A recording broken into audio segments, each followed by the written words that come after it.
Ladies and gentlemen, please welcome to the Dubai Muscle Talk stage, the uncrowned king, the Maryland Muscle Machine, 2 Arnold Classic titles, the legend himself here in Dubai, Kevin Levrone.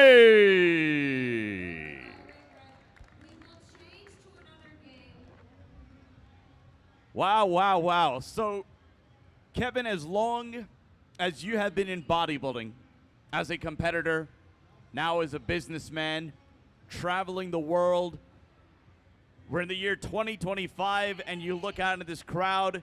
I told you before we came on stage how all weekend you've seemingly had the longest line here at the expo. Does this ever get old? Is there ever a moment where you pinch yourself and say to yourself, is this real? The love, the adulation, the adoration that the fans the world over have for Kevin Levrone, the bodybuilder, the man, the influencer? Wow.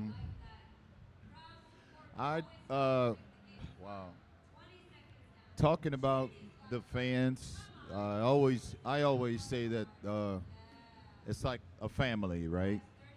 Because it's not really about me, it's about them. They travel, they sacrifice to, I'm over here sometimes standing 8 hours, 9 hours or whatever, but they're also standing the same amount of time.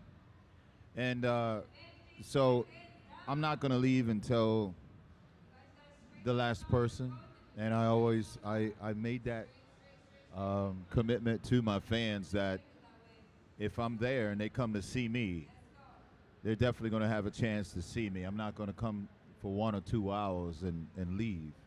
Because, you know, Sid, these kids wait all year. And a lot of them don't go to the Mr. Olympia. You know, you just left there. So when I come, I try to think, I don't think as I'm a superstar. You know, my stage is a stage for the people.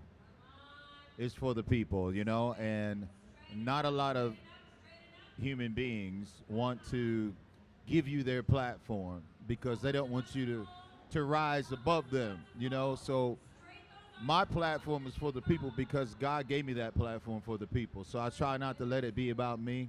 I just show up and do what I got to do, and the people show up and show out, and I really appreciate that. So you guys are the ones that give me the strength to continue going on and standing. So I enjoy it because I see a piece of me in each and every person that I meet. You know, yesterday I had a chance to talk to a fellow legend, Flex Wheeler, and he's too similar to you, travels the world. And one of the things that he told me, which was so profound, is that so many of the fans that come up to him, and I'm sure you can relate to this as well, fans who come up to him and come up to you have an adoration for you, yet they weren't even born. They weren't even alive during the time in which you competed, or they were babies. And then he asked them, like, how do you even know what watching YouTube videos and following along? But when you have that kind of a far-reaching impact, and then we talk about relatability, you having a humility to spend the time, share your platform with your fans. But does it ever hit you that you have fans here in the crowd at the expo and around the world that never even saw you compete until recently, and yet here they are coming to seek your autograph, seeking a selfie with you? Yeah, I mean, you know, that's when you realize that there's a greater power, and there's just a greater power, and that's when I realized that, you know, you start thinking like, why is this happening? And God gives you an opportunity to do great things to change people's lives. So I just try to stay humble and be servant to what God has called me to do. They come because of bodybuilding, but a lot of them now are showing up because they need some influence. They need a positive role model in their lives. You know, they're going through some things that they're trying to find their path in life. And as a man, you know, our duty is to help people be a good role model to so many young kids growing up, you know, so that they can find their path. Not every path is a smooth path. Certainly my path wasn't, and not of a lot of people's path, but it's going to prepare you for your destiny and for your purpose in life. So I always try to just stay humble, ask God, what do you want me to do today, tomorrow, and with whatever country I'm showing up in, let it try to be about Him. And believe me, when I'm standing there, they're sharing their stories with me, and some of the stories are mind-blowing of difficulties. You know, there's a war going on, and between Ukraine and Russia. You know, like Ukraine and Russia, I do business in those countries. You know, I've traveled there for the last 6 or 7 years, and to see what they're going through now, it hits home for me. You know, because I've been to Timbov and Russia, all through Russia, and then I've also been in, Ukraine. I was on tour in Ukraine, so I try to stay in touch with them all and be there for them and tell them, hey, bad times don't last forever. You'll get through it, but in order to get through it, you have to go through it first. So, and that's what it's all about. Very seldom do someone ask me how many calories I eat today. They don't talk about how many reps and sets and stuff. Now it's about, you've helped me find my purpose, and that's just what God has used me to do. Somehow let the kid know, hey, it's okay. I lost my father too. But if you don't have a father, you still can be successful. If you don't have a mother, which I lost my mother too, you still can be successful. So I try to look at the world and what people are going through, because their lives is very, very challenging in their situation. Everybody has a difficult situation when it hits. But what do we do when it hits? How do we prepare ourselves to get through it? And for me, that's what's the most important thing when I come and I stand at any event. I don't let it be about me. It's about what I can do to help them. So that's why I stand. We live in a very tumultuous time in world history right now. You talked about war, separation, division really on so many different fronts. Online, so much clutter right now. There are so many different directions that someone that's young and impressionable can go in. There are a lot of people who poise themselves to be somewhat of an influencer, even if they don't have anything positive to influence upon someone that's young and impressionable. But when somebody comes up to you and they hear about your story, they learn about your story, and the fact that you lost your parents in a very short period of time at a young chapter of your life, everything that you had to overcome, everything that you had to overcome as a bodybuilder, even at the prime of your career, having to overcome adversity in the form of a major injury, reinventing yourself. So many different chapters in the story of Kevin Levrone. When a young kid reads that and they tell you that through learning about your story, they were able to identify that, and that's why they see you as a positive role model. You talk about purpose. You talk about a life's purpose. There was a chapter of your purpose to be a bodybuilder, to go in the gym as a sanctuary. But now, in this chapter of your life, do you find purpose in playing the role model for these young and impressionable people? Yeah, because I pay attention. I pay attention, and I try to understand why he's a father. This is your son, right? You guys, okay, but why he's a father. He's standing there. I'm like, okay, what is he going through? What is she going through? And what is he going through? So I try to understand the reasoning why they're coming to me. And then I ask them about their lives and how they are. And then they ask me for a hug. I give them a hug. And then at that point, we are having a conversation about life, and then they tell me how I inspire them. So it's just me being obedient, right?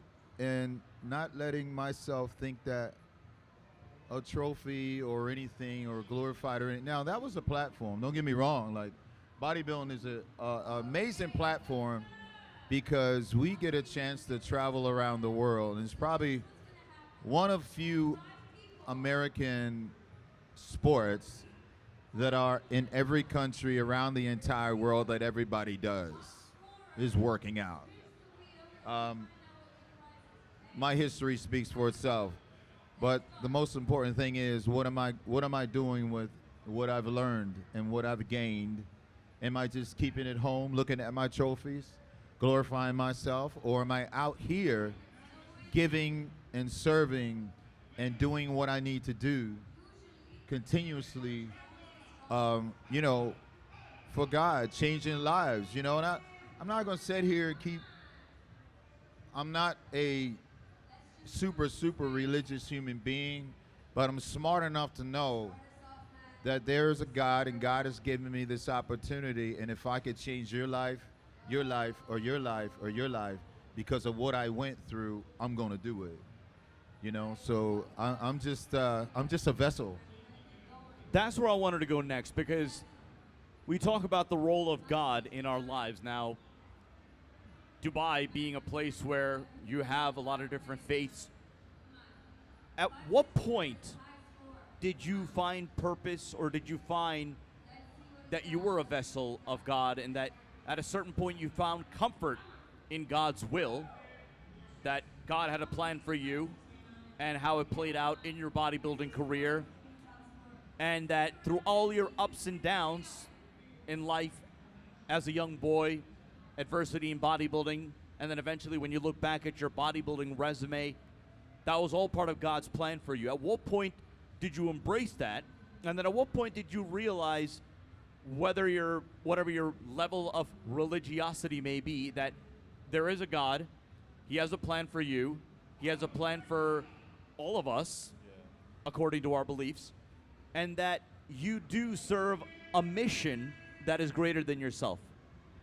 Well, my father died when I was 10 years old, and I think God got my attention at that point. But I didn't understand it. It didn't make sense to me. Then my mother died, just be couple, maybe almost 2 years before I turned pro. Both of my parents had cancer, so that didn't make sense to me. I was wondering why did that happen, you know? I also had an older brother that was shot and murdered, you know. Why that happened? Never got the answers, and sometimes you'll pray and you'll never get an answer, not when you want that answer, but it's because God is always working and trying to build you for something greater than what you can see, you know. And all these things happen 10 to 19, but I only had 10 pieces of my life, right? So the bigger picture never made sense because I only had 10 pieces.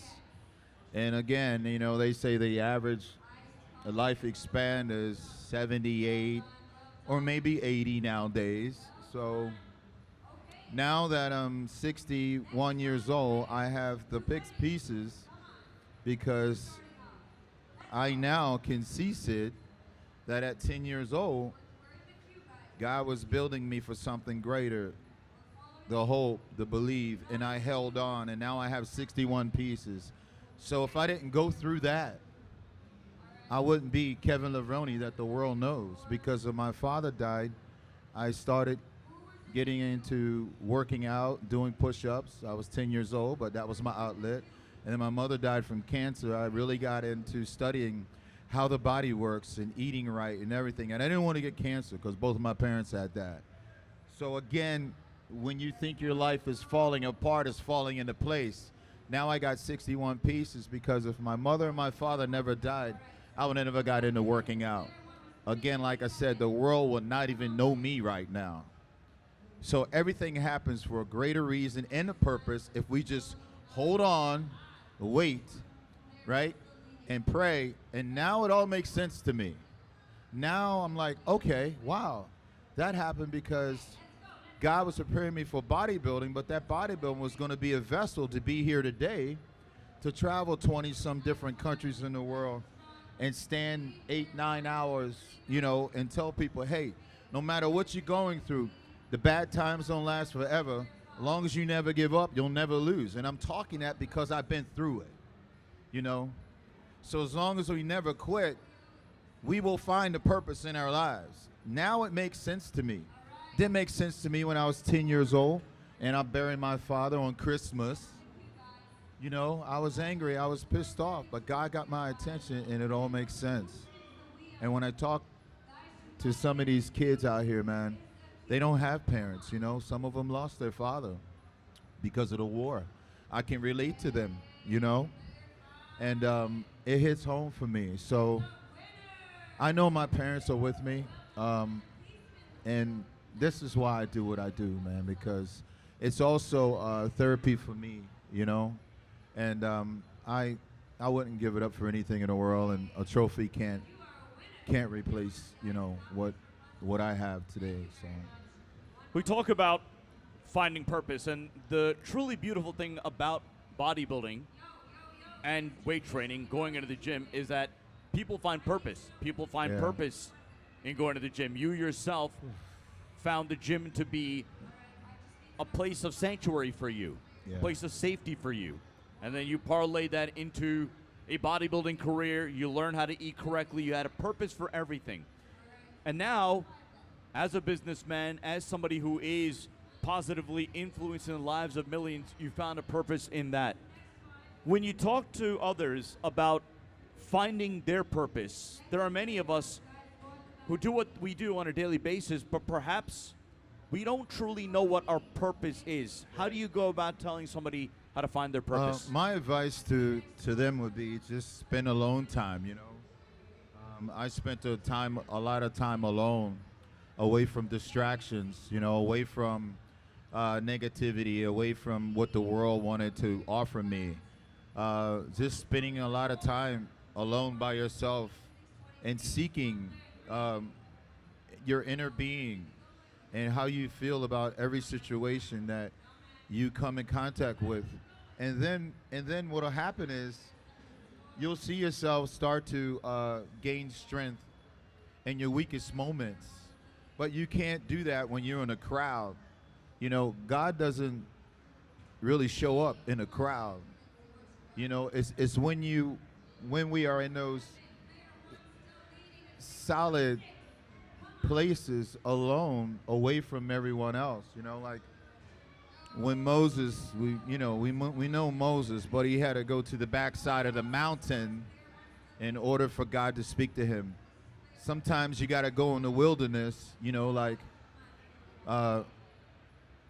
Yeshua, Jesus, went in the wilderness 40 days, 40 nights. He fasted to get his answers to what the purpose of his life was supposed to be.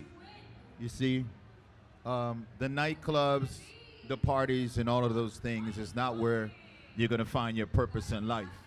I'd much rather be by myself, asking God to heal me, to show me, to reveal to me who I'm supposed to be. And again, you know, I was seeking to be Mr. Olympia, but it wasn't about that trophy. It was about him preparing my road for where I'm at now. So no matter what you're going through, I always say it's okay. You know, spend that alone time. You know, whether you got to read a book to be alone or whatever it is. Everybody always wants to be in a crowd, or they always wants confirmation by somebody else. You know, they can't be alone. You know, sometimes everybody's jumping from relationship to relationship to relationship, and it causes so much confusion, and they just find themselves in this circle of tormented anxiety and everything else that they can't get out of. But when you stop and just be still and don't do anything and just pray and wait and be patient, and that's when God will show up. He'll say, hey, I was here the whole time, but I couldn't talk to you because you weren't seeking me. You were seeking the world. You were seeking nightclubs. You were seeking boyfriends. You were seeking these materialistic things. You see, money can buy material things. Money can buy things, but it can't buy the spiritual being, the strength of a human being. I cannot pay for you to be a stronger human being. You have to go through something alone by yourself, and that's when you grow. I think what you're saying ties into, in today's day and age, as social media could be to blame for. Excuse me. Go ahead. We got a napkin. I'm up here sweating. Can you get me a napkin? Sorry about that. Yeah, no problem. I think what happens in today's day and age, and social media is to blame in the sense that people do what they do because they're seeking a form of validation. And Yeah, they want to be like everybody else. That's okay. It's good to be successful, but you have to realize that everybody, when I'm born, I would like to talk and commentate like you do for Miss Olympia. I think you have an amazing voice, and that's your gift. You know all the athletes' names by heart and their history. I don't. And I've been in that sport for 35 years. I don't know the athletes like you do. So you have your gift. If I start trying to be like you, I'm not going to be who I am. So what we got to do is just be who we are and realize that when we were born with every single thing that we need to be successful.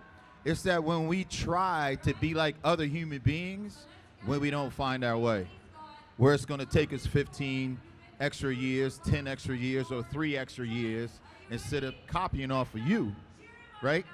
I can just be true to who I am, be raw to who I am and how I feel. And I always say, as long as you're not cheating, lying, or stealing, you're a good human being. You don't have to be. Don't try to be like anybody else or what you see. See, there are different forms of validation. There's internal validation, there's external validation. What you just explained is what I think what a lot of people are always trying to pursue, and that is that external validation. But I want you to take it from the story of your own life. Yeah. There are different benchmarks that we set for ourselves. There's validation that we seek from within. Right. Again, with all the different chapters in bodybuilding, your life, early years, your bodybuilding career to where you are at now, from what you've learned about your life story, for those that are seeking internal validation, that is, I want to achieve this for myself. In order to better myself, I need to take this next level of accomplishment. How does it's one thing to find a purpose, but then there's another to find internal validation. Where did you find that from? During the course of your early years in your bodybuilding career where, again, you were chasing an Olympia title. 4 times you finished runner-up, and there had to be that internal motivation and that internal validation that there was something you were seeking. And now, as a businessman, obviously you're in over 90 countries with the Kevin Levrone Signature Series. There are certain benchmarks that you set for yourself that achieved for yourself. How does one find that internal validation to find some purpose? It comes from my life was molded because of what happened. I never ran away from the pain. I embraced the pain. I embraced the sadness. And that was the path that my life took. I embraced it when my father died. 2 weeks, we buried him on Christmas. Supposed to be a good holiday. I was 10 years old. Never got Christmas gifts or anything. To this day, I don't even see Christmas the same, but it's okay.